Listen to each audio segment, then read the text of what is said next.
तो एक ताज़ा खबर निकल के आ रही है। आपको पता होगा 2-3 दिन पहले की ही खबर है कि सुशांत सिंह राजपूत केस में, मर्डर केस में, ये आप फ़ोटो बढ़िया से पहले देख लो, इसको पहचानिए। एक मास्क लगाए हुए, और ये अमित शाह बीच में हैं, भारत के गृह मंत्री। तो इनके बारे में, इन पुलिस ऑफिसर के बारे में बता दूं, पहले आप इनको पहचानिए। ये व्यक्ति एक्चुअली विनय तिवारी हैं। और खबर ये आ रही है, ये 9 अगस्त की खबर आ रही है। ये कल शाम की ही खबर है, थोड़ी देर हो गई मुझे ये पब्लिश करने में। ये 9 अगस्त की खबर है। खबर बड़ी ही गजब की है। और इसमें होना क्या है कि उद्धव सरकार को ज़बरदस्त तमाचा। तमाचा कैसे भाई? अब ये उद्धव सरकार जो है, ये कहाँ की सरकार है, पहले आप इसको समझ लो। ये उद्धव सरकार महाराष्ट्र की सरकार है। कांग्रेस एनसीपी के गठबंधन से यह सरकार बनी है। और अब और सेंटर में आपको पता है बीजेपी की सरकार बनी हुई है।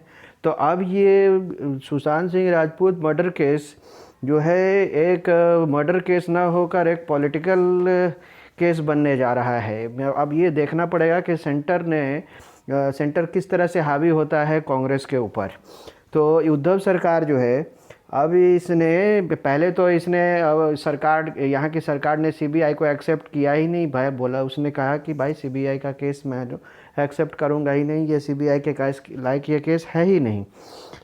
अब बिहार के मुख्यमंत्री श्री नीतीश कुमार जी ने ऐसा क्या किया कि उन्होंने जो है सीबीआई को रेफ़र कर दिया, रेकमेंड कर दिया। और सेंटर में तो अमित शाह जी तो बैठे ही हुए थे कि किसी तरह से सीबीआई के ऊपर केस आ जाए, ताकि मैं जो है कि अब महाराष्ट्र सरकार की जो है ऐसी की तैसी करूं।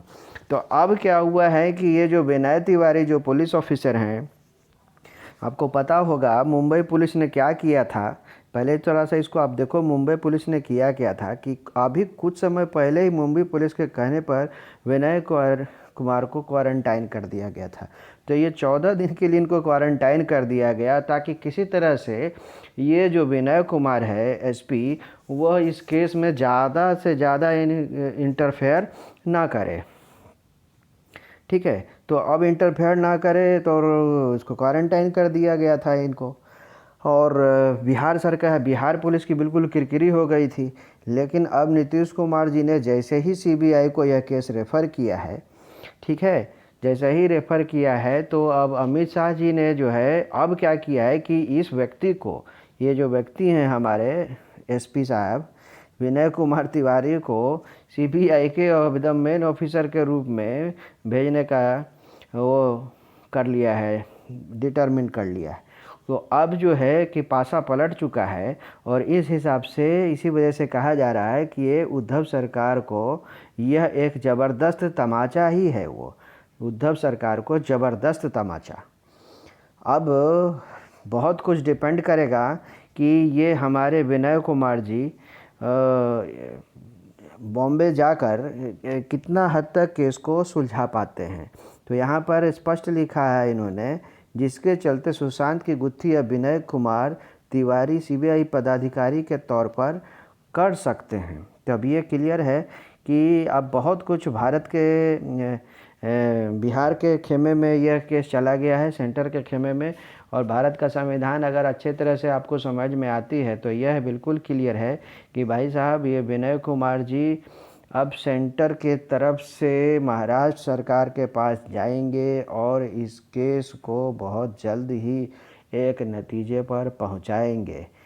अभी इसी बीच में एक और खबर आ रही है कि रिया चक्रवर्ती ने सुप्रीम कोर्ट में एक अर्जी दी है। क्या अर्जी दी है, ज़रा इसको भी सुन लीजिए। वो अर्जी दी है कि भाई, ये ट्रायल बाय मीडिया के तहत रिया को पहले ही दोषी करार करवा दिया जा रहा है। मतलब जब तक बाय कोर्ट उसके ऊपर चार्जेस प्रूफ ना हो जाएं, तब तक वह जो है कि निरपराध है, अबोध है। ऐसा तो कानून का नियम भी है, लेकिन इन्होंने पहले ही एंटिसिपेटरी बेल की अर्जी दे रखी थी रिया चक्रवर्ती ने। और अब केस क्या बन रहा है कि अब वो सुप्रीम कोर्ट इसके लिए भी चली गई हैं कि किसी तरह से ट्रायल मीडिया को इस पर रोक लगाया जाए, उसके ख़िलाफ़ में गलत सलत प्रचार करने के लिए। तो कुल मिला के यही समाचार है। धन्यवाद।